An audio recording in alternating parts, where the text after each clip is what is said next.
शादी सुमित के साथ हो गई।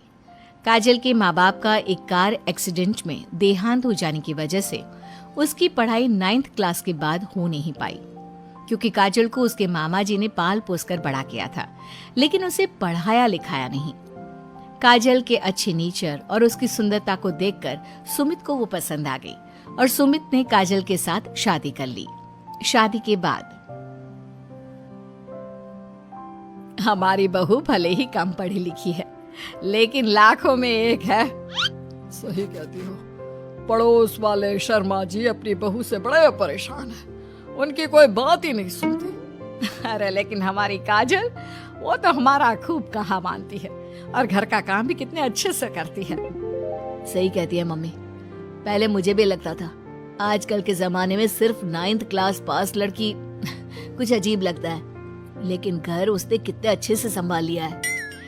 अब बेटा, पढ़ाई तो वो अपनी परिस्थितियों की वजह से नहीं कर पाई, लेकिन बाकी काम तो अच्छा ही करती है।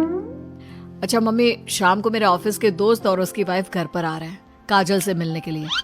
अरे ये तो बहुत अच्छी बात है बेटा, लेकर आओ तुम्हारे दोस्तों को। शाम के वक्त काजल, ये मेरा दोस्त अजय है और ये उसकी पत्नी Sonali. Hello Kajal, how are you? Are you working somewhere? माफ करना जी, मैं आपकी बात समझ नहीं पाई। आई एम सॉरी, मैं बस ये पूछना चाह रही थी कि क्या तुम कहीं पर जॉब करती हो या हाउसवाइफ हो?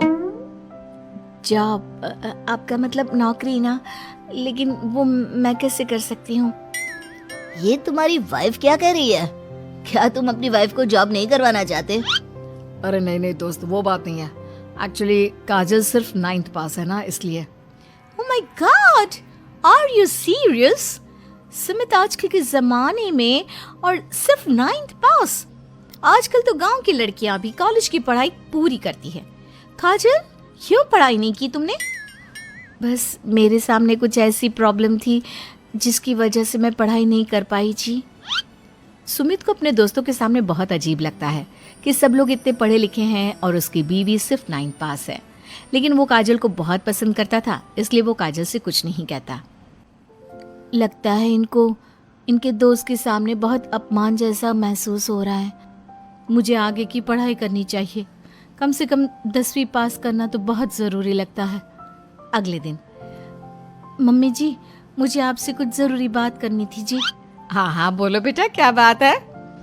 मम्मी जी, दरअसल मैं ना 10वीं क्लास की पढ़ाई करना चाहती हूँ, 10वीं पास करना चाहती हूँ। लेकिन बेटा, अब घर के इतने सारे काम, जिम्मेदारियों के बीच तुम 10वीं की पढ़ाई कैसे करोगी? पापा जी, मेरा बहुत मन है, प्लीज मना मत करिए ना जी। अरे ठीक है बेटा, जैसे तुम्हारी इच्छा, तुम 10वीं का फॉर्म भर दो। काजल खुश होते हुए वहाँ से चली जाती है। कुछ दिनों के बाद, मम्मी, क्या आपने सच में खुश होकर काजल को आगे की पढ़ाई करने की परमिशन दे दी? मेरा मतलब है, वो पढ़ाई करेगी तो घर का सारा काम, जिम्मेदारी कौन संभालेगा? अरे देखो बेटा, काजल हमारा इतना ख्याल रखती है, अब उसने हमसे परमिशन मांगी थी तो हम कैसे मना कर देते। और वैसे भी एक बार एग्जाम देने दो, उसका मन रह जाएगा। तुम्हें क्या लगता है, अब शादी के बाद 10वीं की परीक्षा पास करना आसान होता है क्या? अरे कुछ हो या ना हो, पर अगर हम मना कर देते तो उसे बुरा लग जाता ना। हाँ वैसे आपकी बात तो ठीक है। मम्मी पापा, हमें काजल का दिल नहीं तोड़ना चाहिए। अगर कुछ होगा तो ठीक है, नहीं तो कोई बात नहीं। वैसे भी एग्जाम पास करना बहुत मुश्किल सी बात है। 1 महीने के बाद, मम्मी जी, मुझे 10वीं का एग्जाम देना था, लेकिन एक प्रॉब्लम है। अरे क्या हुआ बेटा, बताओ मुझे। मम्मी जी, मैं प्रेग्नेंट हूँ और ऐसी हालत में मुझसे पढ़ाई और काम दोनों चीजें नहीं हो पा रही है। अरे कोई बात नहीं बेटा, तुम अंदर कमरे में जाकर आराम करो, हम कुछ सोचते हैं। काजल के जाने के बाद, मैंने कहा था ना, इसे अपने मन की कर लेने दो। हम मना करते तो बेकार में बुरा मान जाती। अब प्रेग्नेंट हो गई है, पढ़ाई तो वैसे ही नहीं कर पाएगी। सही कहती हो तुम, लेकिन मुझे लगता है कि बहू का 10वीं पास करने का बहुत मन था। मम्मी, उस दिन जब मेरे दोस्त घर पर आए थे ना, तो मैंने काजल का चेहरा देखा था। वो बहुत उदास हो गई थी, शायद उन लोगों के सामने खुद को काफी नीचा महसूस कर रही थी। अरे लेकिन बेटा, हमने तो परमिशन भी दे दी ना।